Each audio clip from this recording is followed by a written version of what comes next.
So what's up guys, welcome to the channel. मेरा नाम है शिवम और आज हम बात कर रहे हैं कि इन्फ्लेशन एक्चुअली बिटकॉइन के लिए अच्छी है।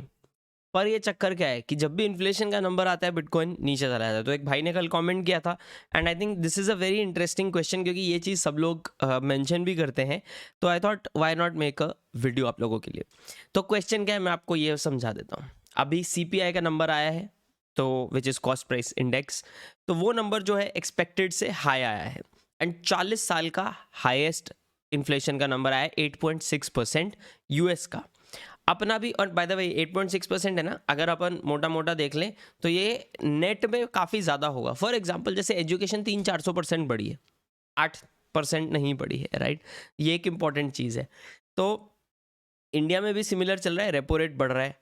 पर ये सारी चीज़ें, अगर हम बिटकॉइन की बात करें, बिटकॉइन इसी चीज़ को काउंटर करने के लिए बना था, करेक्ट, राइट। बिटकॉइन बना था कि डिफ्लेशनरी एसेट रहेगा, डिफ्लेशनरी मोड ऑफ पेमेंट रहेगा and all of those things. तो फाइनली बिटकॉइन का एम ही ये था कि जब इन्फ्लेशन बढ़ रही हो, लोगों का पैसा जा रहा हो, तब बिटकॉइन जैसी चीज़ जो है लोगों को हेल्प कर सके। बट जब भी ये नंबर आता है, बिटकॉइन गिरता है, तो उसके पीछे क्या सीन है। तो here is what I think यहाँ पे चल रहा है। नंबर वन, इन्फ्लेशन का नंबर दो तीन चीज़ों को अफेक्ट करता है, ठीक है। एक तो मार्केट में फियर लाता है एंड मार्केट में फियर क्रिप्टो में भी लाता है, स्टॉक्स में भी लाता है। तो वहाँ पे हमें सेल आउट देखने को मिलते हैं। फियर यानी कि डर किस चीज़ का है एग्जैक्टली तो क्या होता है, आप सोचो आपकी महंगाई जब बढ़ गई, राइट। आप मान लो 1 लाख रुपए की सैलरी बना रहे थे, आपका खर्चा 50-60 हज़ार में चल रहा था, पकड़ लो 60 हज़ार में आपका खर्चा चल रहा था। महंगाई बढ़ गई, पेट्रोल बढ़ गया, सामान बढ़ गया, स्कूल का फी बढ़ गया। अब आपको लगता है कि आपका खर्चा जो है 60,000 में नहीं चलेगा, 80,000 में चलेगा। क्योंकि धीरे धीरे आपने नोटिस किया कि पिछले 2 साल में जहां आपका 60,000 में होता था, अब वही सेम एग्जैक्टली सेम चीज़ें आपको अब 70,000 में मिल रही हैं। तो आप बोलो यार ये तो 80,000 तक पहुंच जाएगा। सैलरीज जो बढ़ रही हैं वो उतना तेज़ नहीं बढ़ रही, लोगों की सैलरीज स्लो बढ़ रही हैं। कोविड है, ये है, वो है, बहुत सारी चीज़ें हैं, ठीक है। तो सैलरीज जो है स्लो बढ़ रही हैं। तो सामने वाला बंदा क्या सोचेगा, यार कैसे करूं, पैसा सेव करते हैं। सेव करने के क्या तरीके हैं। एक, अगर वो इन्वेस्ट कर रहे थे रेगुलरली तो इन्वेस्ट कम किया जाए। दूसरा, कि अगर वो सेव कर रहे थे एक्स अमाउंट, मान लो 5,000 10,000 रुपये सेव कर रहा था बंदा, अब बोलेगा मैं 20,000 कैसे सेव करूं, तो वो खर्चा कम करना स्टार्ट करेगा। अब जब वो खर्चा कम करेगा और इन्वेस्टिंग कम करेगा, तो यहाँ पे दो चीज़ें हैं। खर्चा कम में मार्केट में जो पैसा है या बिजनेसेस जो पैसा बनाते हैं वो कम बनाएंगे, राइट। उनका प्रॉफिट कम होगा, मुनाफा कम होगा। इन्वेस्टिंग कम करेगा तो मार्केट जो है वो कम एक्टिव रहेगी, राइट। तो वहां पे भी जो है मार्केट अफेक्ट होती है। ये दो चीज़ें होगा, और ये हम एक बंदे की बात करें, ऐसे लाखों करोड़ों लोग करते हैं सेम टाइम पे, तो मार्केट भी गिरने लगती है, क्योंकि सेलर्स जो हैं वो ज़्यादा हैं या बायर्स कम हो गए, सेलर ज़्यादा ना भी हों, राइट। मान लो उसने बोला यार मैं बेचूंगा कुछ नहीं, मैं होल्ड करूंगा, पर मैं खरीदूंगा भी कुछ नहीं। तो यहाँ पे बायर्स कम हो गए, सेलर ज़्यादा हुए ना हुए, राइट। तो मार्केट ड्रैग डाउन होने लगती है। दूसरा, जब मैं खर्चा कम कर रहा हूँ तो बिजनेस कम मुनाफा बना रहा है। जब क्वार्टरली रिजल्ट आएगा तो वहाँ पे क्या होगा, इसने मुनाफा कम बनाया, लोग बोलेंगे शिट, ऐसा निकाल लो, तो वहाँ से मार्केट और गिरने लगेगी। तो ये सारी चीज़ें एक साइकिल की तरह शुरू होती हैं, जस्ट एक हायर इन्फ्लेशन के नंबर से, राइट। तो बहुत सारे लोग बोलते हैं अबे इतना सब डीप में क्या सोच रहे हो, वगैरह वगैरह, ज्ञान है ये नहीं। So this is how the economy का ये वाला पार्ट वर्क्स। अब इसमें M1 M2 मनी सप्लाई और वो सारी चीज़ें भी हैं, उसके ऊपर मैं अलग से वीडियो ज़रूर बनाऊंगा।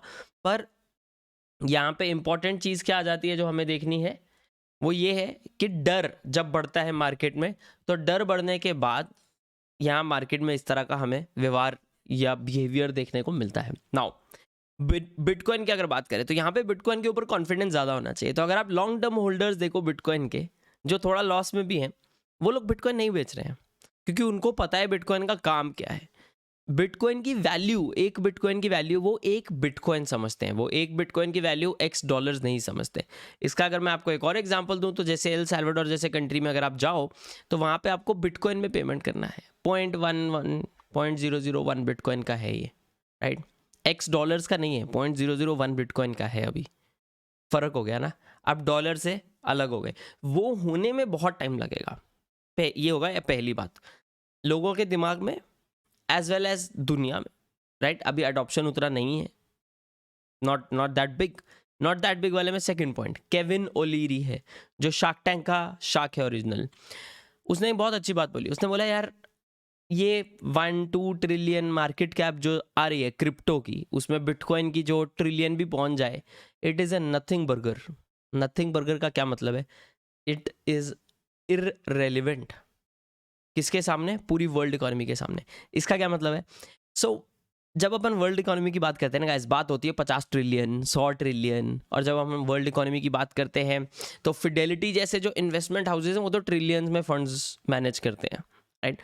तो 1 ट्रिलियन या 500 बिलियन, 600 बिलियन बिटकॉइन का जो करंट मार्केट कैप का रेंज अगर आप पकड़ लो, इज नथिंग। वो तो वो फन चीज़ में बोला था, बोला ये तो एक राउंडिंग एरर हो जाता है बहुत सारी चीज़ों के लिए।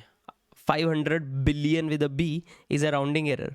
तो यहाँ पे अभी टाइम है बिटकॉइन को बढ़ने में, अभी बिटकॉइन की एडॉप्शन कुछ भी नहीं है। सोचो जब लॉज, रेगुलेशंस, रूल्स आने लगेंगे। फिर उसने एक बहुत अच्छी इंटरेस्टिंग चीज़ बोली थी कि जब रेगुलेशन आएगा तो अच्छा क्या होगा? रेगुलेशन आने से इंस्टीट्यूशंस आएंगे, और इंस्टीट्यूशंस बिलियंस में पैसा लाते हैं, रिटेलर्स थोड़ा थोड़ा पैसा लाते हैं। तो इंस्टीट्यूशंस जब आएंगे फिर ज़्यादा रिटेलर्स आएंगे। तो इंस्टीट्यूशंस को लाने का तरीका एक ही है कि बिटकॉइन में जो कंट्रीज़ हैं वो एक तरह का रेगुलेशन लेकर आए, सो दैट जो इंस्टीट्यूशंस हैं वो लॉ और लीगली कंप्लायंट हो जाए। वो लीगली कंप्लायंट हो गए तो बिटकॉइन में घुसना बहुत खतरनाक तरीके से यहाँ पे स्टार्ट करेंगे, because they know bitcoin beats inflation. उनका कोई भी एसेट, उनका पैसा कहीं यहाँ पड़ा है बैंक में या कहीं पे पड़ा है, इन्फ्लेशन बीट नहीं करेगा, उनको पता है, पर वो भी घुस नहीं सकते मार्केट में। तो ये सारी चीज़ों की वजह से यहाँ पे बिटकॉइन जो है वीक है। मार्केट्स जनरली इन्फ्लेशन के नंबर्स के आसपास वीक होती हैं, एंड स्टॉक मार्केट से टाइड है बिटकॉइन। अगेन लास्ट चीज, रिस्क ऑन रिस्क ऑफ। सो किसी भी तरह की इन्वेस्टिंग को मार्केट में लोग रिस्क ऑन समझते हैं। रिस्क ऑफ मतलब बैंक में पड़ा है, लोग समझते हैं रिस्क ऑफ मतलब बैंक में पड़ा है। हालांकि 100% गारंटीड चीज है कि अगर आपका पैसा बैंक में पड़ा है, you are losing money, because bank के जो इंटरेस्ट रेट्स हैं वो इन्फ्लेशन को बीट नहीं करते हैं। तो वो तो 100% है, but still it is consider risk off. So FD can may be come close to a risk off thing. उसमें भी अगर आप नेट इन्फ्लेशन देखो तो नहीं बीट होती है। पर मार्केट में जब भी इन्वेस्ट करना है, स्पेशली जब क्रिप्टो में इन्वेस्ट करना है, राइट, और क्रिप्टो के अंदर ऑल्ट कॉइन्स में इन्वेस्ट करना है, वो बहुत ही ज़्यादा रिस्क ऑन माना जाता है। एंड इसलिए यहाँ पे लोग जो है थोड़े से पैनिक करते हैं इस तरह के माहौल में, और वो रिस्क ऑफ होने की कोशिश करते हैं। बोलते कोई बात नहीं, मार्केट थोड़ी स्टेबल हो जाएगी, थोड़ी अप आ जाएगी तो मैं वापस एंटर कर, तो कुछ नहीं, थोड़ा लॉस हो गया ना, कोई नहीं, बुक कर लेते हैं। या उनके दिमाग में होता है लॉस हो गया कोई नहीं, और नीचे जाएगा तो पकड़ लेंगे।